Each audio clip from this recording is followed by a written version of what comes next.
Olá, neste Cidadania, nós vamos conversar sobre a necessidade de um novo pacto federativo com o senador Walter Pinheiro, do PT da Bahia.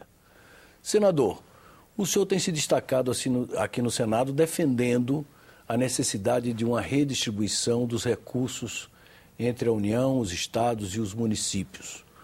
Qual é, na sua opinião, o modelo de pacto federativo que deveria acontecer em nosso país? Bom, a primeira coisa que eu acho que é importante a gente tratar, Armando, dessa questão é qual é o modelo de desenvolvimento que a gente quer para uma nação como o Brasil, onde você tem uma desigualdade profunda, aí norte, nordeste, centro-oeste, uma concentração extrema de investimentos, de infraestrutura, de ciência e tecnologia, de oportunidades e até de população. Porque, por exemplo, quando a gente fala muito em pacto federativo, em redistribuição, desenvolvimento econômico, a gente tem que pensar também em gente. Porque quando você fala em desenvolver, você fala em desenvolver usando vários aspectos. A raiz do desenvolvimento, na minha opinião, é exatamente a educação, para você chegar na ciência e tecnologia. Mas você precisa, depois disso, você precisa aplicar isso de duas frentes. O que é a questão da economia e o que é o desenvolvimento social. Então, portanto, você vai desaguar em gente, vai chegar em gente. Você não desenvolve para a Lua, você desenvolve para a gente.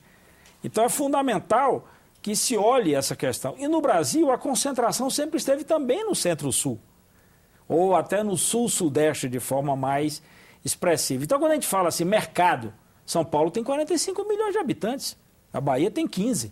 Então, nós estamos falando de um mercado 3 vezes maior do que a Bahia. Então, a lógica do investimento tem que ser uma lógica que leve em consideração o aspecto que nós chamamos muito em desenvolvimento, que é o aspecto da inversão de investimentos. Então, se você vai fazer essa distribuição, você tem que levar em consideração as desigualdades, os tamanhos, os mercados, os gargalos e, consequentemente, a economia local. Então, como é que eu faço para chegar com, por exemplo, com querosene de aviação lá no Acre? Se eu não chegar com querosene, não tem aviação. Na Amazônia eu não ando sem avião. Então, como é que eu faço para chegar à indústria lá em Rondônia? Aí o sujeito me diz, bom, eu vou me instalar em Rondônia, mas minha matéria-prima chegará como? E outra, eu vou desaguar minha produção através de quais canais? Então, quando você fala nisso, você pensa exatamente num planejamento, numa espinha dorsal de nação que raciocine um orçamento da União ou a distribuição do bolo da União, entendendo essas disparidades. Então, portanto, hoje nós temos uma verdadeira dificuldade de travar isso. Aí vai para aquela questão que todo mundo chama hoje de guerra fiscal. Sim. Cada um buscou atrair para si e tal. Mas por mais que eu promova uma guerra fiscal na Bahia, a minha condição de competitividade de oferta para uma empresa deixar São Paulo e se instalar na Bahia, ela enfrenta diversas barreiras, tem dificuldades extremas. Então o sujeito vai olhar mercado, vai olhar infraestrutura, vai olhar exatamente a questão da disponibilidade de recursos e vai olhar também fatores preponderantes desse novo tempo, que são os fatores de inovação e de tecnologia. Então, agora, esses são os aspectos que nós precisaríamos conversar primeiro para a gente pensar. E agora, como é que a gente bota para funcionar esse novo pacto federativo? Agora, essa não é uma questão nova. Por exemplo, no passado, a Sudene foi criada com o objetivo de desenvolver o Nordeste. E assim por diante. Quer dizer, houve em momentos da política brasileira em que procurou-se contemplar essa coisa da desigualdade regional e tal. Hoje, falando do Brasil moderno, como enfrentar essas desigualdades regionais? O erro do passado foi, todo mundo achava que bastava criar um órgão. Eu defendo criar a política, criar o programa, a obrigatoriedade. Porque você tinha um órgão, mas não tinha um recurso. Você tinha um órgão, mas você enfrentava a dificuldade, ou melhor, você enfrentava a realidade, que é exatamente esse conjunto aqui de fatores que eu citei. Então vamos lá, o que a gente está brigando aqui no Senado desde 2011? E quando você diz assim, no passado isso não é novo e tal. O governo Fernando Henrique, o de Lula e agora o governo de Dilma, eles são iguaizinhos nesse aspecto. Ou seja, a questão do governo central tende a manter a máquina arrecadadora e, consequentemente, até para bancar os programas, vai cada vez mais querendo arrecadar. Tá? Mas nós não vamos conseguir desenvolver se a gente não conseguir botar na ponta. Não adianta, a União não vai arrecadar mais se não tiver desenvolvimento econômico em todo o país. Ela vai continuar arrecadando nos mesmos lugares de sempre. Então, o primeiro aspecto para isso é a gente botar o dedo nessa ferida. A União precisa entender que ela tem que abrir mão de uma parte para ela ganhar o todo, para ela ganhar um outro pedaço. Segunda questão é a gente botar o dedo na ferida nessa questão do imposto, o imposto que mais interfere nessa roda, que é o ICMS. Então, se eu tenho condições desiguais no Brasil, eu tenho que ter uma regra que me balize, que iguale, ou até, vamos chamar de equalização do ICMS, mas eu preciso ter dois aspectos de sustentação para, duas ferramentas, como aspecto de sustentação para esse programa. Quais são as ferramentas? Eu preciso ter um fundo que compense as perdas, portanto, reequilibre o jogo, e um fundo que sustente o desenvolvimento econômico. Então, você precisaria fazer essas duas coisas. Quem vai ter perda? Eu vou compensar enquanto essas coisas se ajustam. E quem precisa de recursos para se desenvolver economicamente? Então, eu vou aportar esses recursos. Feito isso, igualemos as alíquotas de norte a sul no país, de leste a oeste, e vamos trabalhar agora com a outra política para você permitir que cada estado se planeje. Por exemplo, o seu Sergipe, já imaginou? Se a gente pudesse entregar a Sergipe a condição dele planejar o seu desenvolvimento econômico, enxergando o que é que Sergipe tem na agricultura, o que é que Sergipe pode desenvolver no polo, principalmente na área de petróleo e petroquímica, e como é que Sergipe pode fazer isso. Vou lhe dar outro exemplo claro, também envolvendo Sergipe. Se a gente não tiver cuidado, esse tipo de política não se estabelece. Sergipe tem uma fábrica de chuveiros, uma grande empresa de chuveiros elétricos, inclusive. Essa empresa se instalou em Sergipe. Ora, dois motivos para essa fábrica não se instalar em Sergipe. Clima, chuveiro elétrico para esquentar água em Sergipe, vai precisar ter ali uma noite daquela de São João, que chova e faça frio, que é no meio do ano, estou falando noite de São João por isso. E segundo, o mercado consumidor. Sergipe tem uma população muito menor do que qualquer estado do sul do país. Então o sujeito vai botar a fábrica dele lá, vai vender tudo para o sul. Aí ele vai tirar esse chuveiro de Sergipe e botar na estrada para chegar para vender, vai vender muito mais caro. Então ele tende a dizer, ô Sergipe, eu não tenho condição de botar. Então se Sergipe não tiver incentivo, e se Sergipe não ganhar as condições para o escoamento dessa produção na chamada relação intra-regional, como é que Sergipe vende para o Nordeste também, e as condições facilitadas para outras regiões, Sergipe nunca vai atrair uma fábrica de chuveiros. Aqui está lá, inclusive, vai ameaçar para ir embora.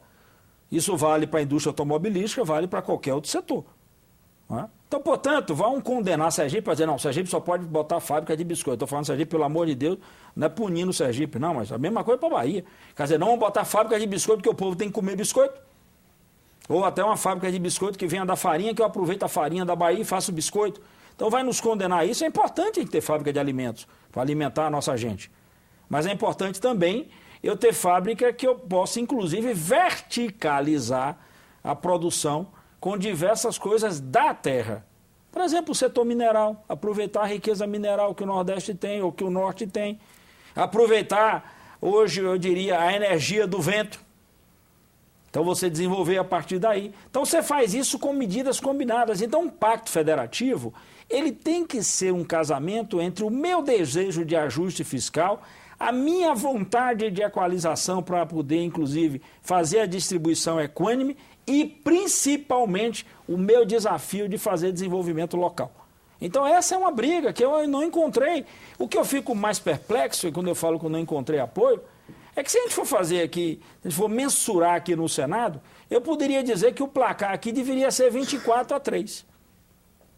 24 estados da federação teriam uma posição muito mais próxima, e 3, eu não estou isolando os 3, mas 3 até pelo seu tamanho, pela sua capacidade.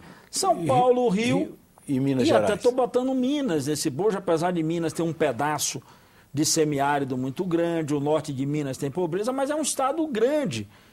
Então tem uma população enorme, então pode entrar também na competitividade. Então eu não estou propondo também uma disputa de 24-3 para esmagar, mas o que eu estou propondo é um olhar do governo federal e um olhar dos governadores para entender que eu não posso continuar jogando água nesse rio de 3 e deixando o 24 seco. Mas, senador, exatamente, quer dizer, essa é uma questão eminentemente política. Como fazer com que o agente principal das mudanças políticas, que é o Congresso Nacional, se incline para adotar essa tese que, de fato, aparentemente, ela, como o senhor explanou, e ela é altamente respeitável e apropriada. Como fazer que haja uma adesão política à necessidade de fazer um pacto federativo nos termos que o senhor propugna? Bom, a primeira questão é você ter a separação desse debate. Esse é um debate que, na minha opinião, cabe muito ao Senado. Nada contra a Câmara. Porque vai ser natural. Na Câmara eu vou ter a proporção.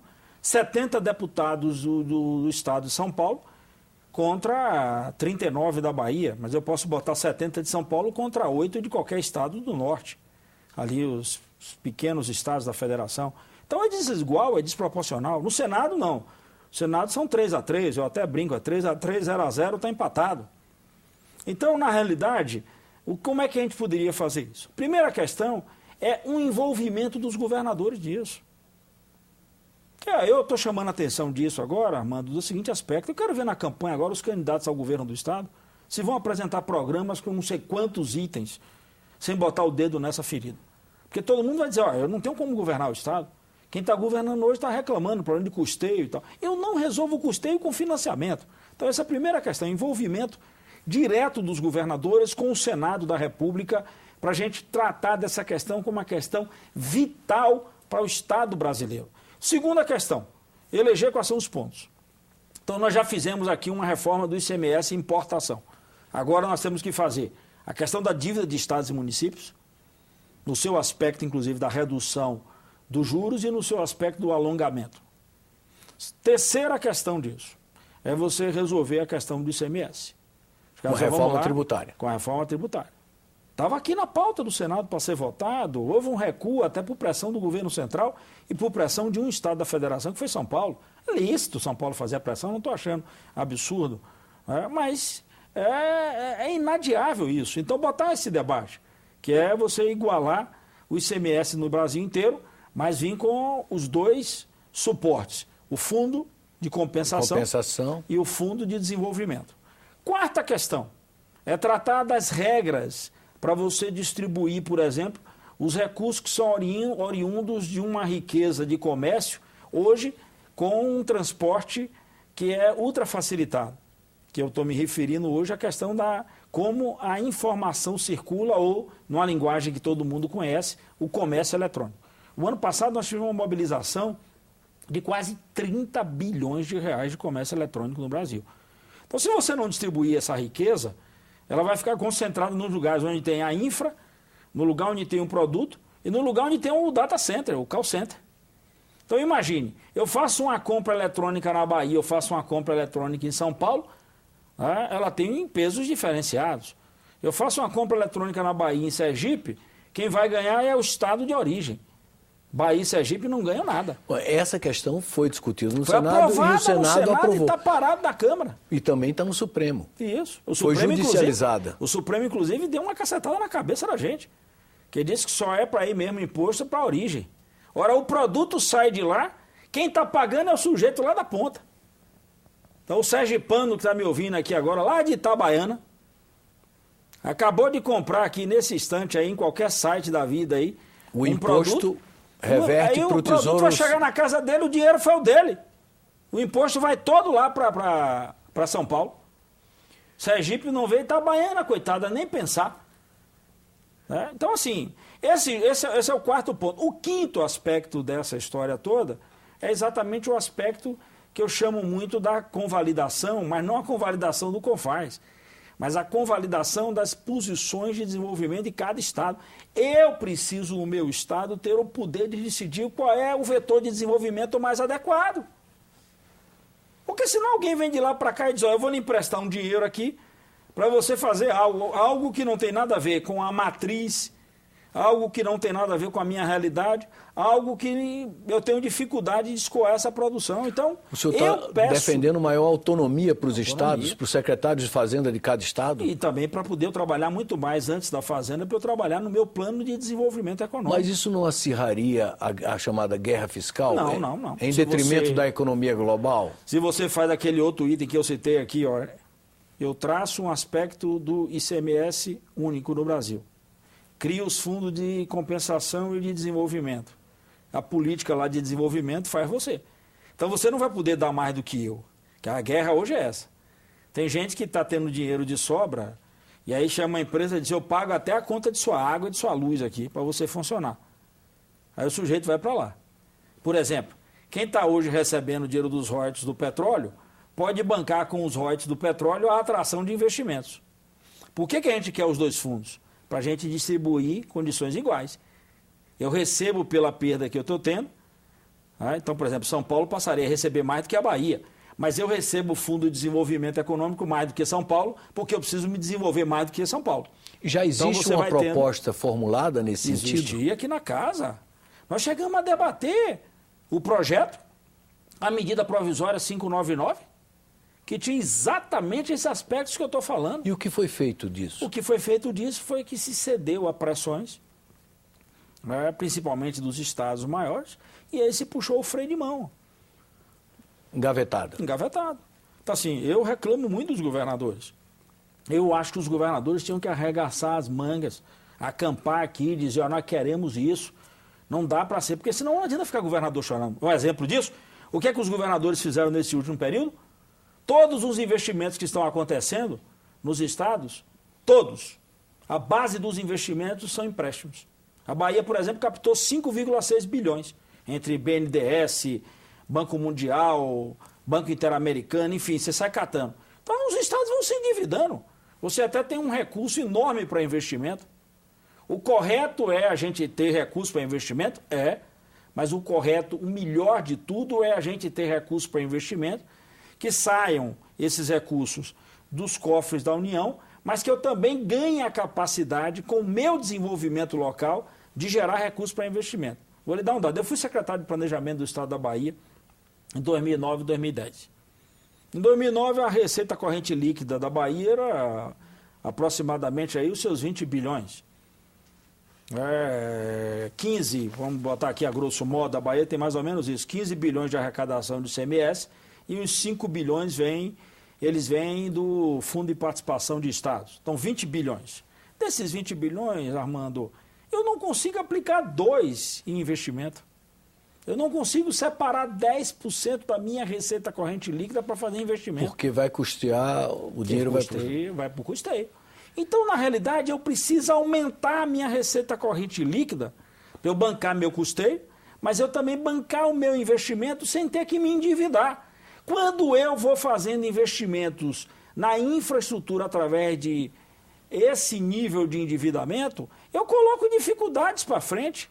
Então eu preciso também equilibrar um pouco isso, eu continuo captando recursos via financiamento, mas eu preciso aumentar a minha capacidade de ter recursos via arrecadação da atividade econômica que eu processo, para me dar tranquilidade de crescer com lastro e não ficar inviabilizado.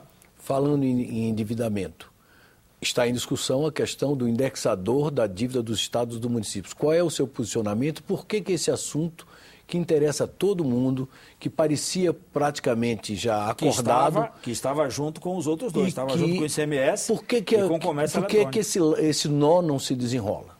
Isso, vamos lá. Esse é um projeto que é correto. Eu só acho que ele está incompleto. Essa é a minha crítica.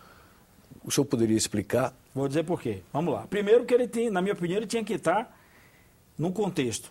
Eu mexo no ICMS, altero as regras do comércio e aí eu dou um alívio aos estados na questão da dívida. Porque, olha só. No alongamento da dívida e na mudança do indexador. Eu mudo o indexador, eu resolvo um problema para o futuro. Ou numa linguagem aí do economês, eu resolvo um problema econômico, mas não resolvo um problema no presente, que é um problema financeiro. Eu continuo mantendo meu desembolso. Quando eu tenho um desembolso alto para pagar a dívida, eu não tenho dinheiro para fazer investimento. Então, o que é que eu quero, o que eu estou chamando de completo? O completo é, eu preciso reduzir esse indexador para poder baixar meus juros e eu preciso alongar a dívida para diminuir a minha parcela que eu pago. Então, aumentar o número de parcelas para reduzir o valor do desembolso mensal. E sobrar investimento. E sobrar dinheiro para fazer investimento. Perfeito. Então, quando eu falo que ele é incompleto, é porque também, além desse aspecto, ele deveria ser casado com as outras coisas. Porque senão eu continuo brigando. E é um absurdo. Você encontra financiamentos no Brasil ainda, que a taxa de juros estava a 15%. Imagina o Estado. Qual é o banco que empresta dinheiro a 15%? Por que para os estados e municípios esse empréstimo tem que sair a 15%? Uma última pergunta. Essa questão vai ser resolvida ainda esse ano legislativo? Não acredito, porque aí esse é um ano legislativo dos mais complicados e aí não é esse ano. Todo ano que a gente convive com eleição, e aí como a gente convive com esse negócio a cada 4 anos, a gente convive com a impossibilidade de, no ano eleitoral, você travar um debate dessa magnitude. Então é por isso que a gente tem brigado muito pela reforma política, para a gente discutir como é que a gente faz com a eleição, de maneira que a eleição também não atrapalhe a gestão. Então eu não acredito que esse tema seja solucionado, espero que pelo menos a questão da dívida, já que nós estamos também inserindo a convalidação dos benefícios no projeto, a gente consiga resolver esse ano. Pelo não menos a questão do reindexador. Espero que seja resolvido. Tá. Agora, não acredito que o restante a gente resolva esse ano, assim como também espero que a Câmara dos Deputados possa votar o projeto do comércio eletrônico, porque aí tira do processo de judicialização e nos entrega. Eu não saberia lhe dizer aqui agora, eu até tenho essa tabela, não me recordo, quanto o estado de Sergipe está perdendo com o comércio eletrônico. Agora, a Bahia, por exemplo, vai perder 400 milhões. Absurdo. 400 milhões, olha só. Eu falei de 20 bilhões de receita, algo em torno de 1.200 para investimento comparando os 20 bilhões. Significa dizer que se eu vou perder 400 milhões, eu estou perdendo 1/3 da minha capacidade de investimento. 1/3, que aí é bom de lembrar isso na cabeça das pessoas, porque aí esse negócio quando a gente trabalha com isso, com números, todo mundo julga de outro jeito. 1/3 são 33,33%. Sem dúvida. Então, portanto, é muita grana. Eu estou perdendo 1/3 da minha capacidade de investimento no estado da Bahia por conta da não aprovação de uma matéria aqui no Congresso Nacional. Senador Walter Pinheiro, muito obrigado pela entrevista. Eu que agradeço. Chegamos ao final da nossa entrevista com o senador Walter Pinheiro sobre a necessidade de um novo pacto federativo para o Brasil. Quero lembrar aos telespectadores que queiram entrar em contato conosco as 2 maneiras de fazê-lo. Basta ligar para o Alô Senado pelo número 0800 612211 ou acessar o nosso site na internet no endereço www.senado.leg.br/TV. Obrigado por sua audiência e até um próximo Cidadania aqui na TV Senado.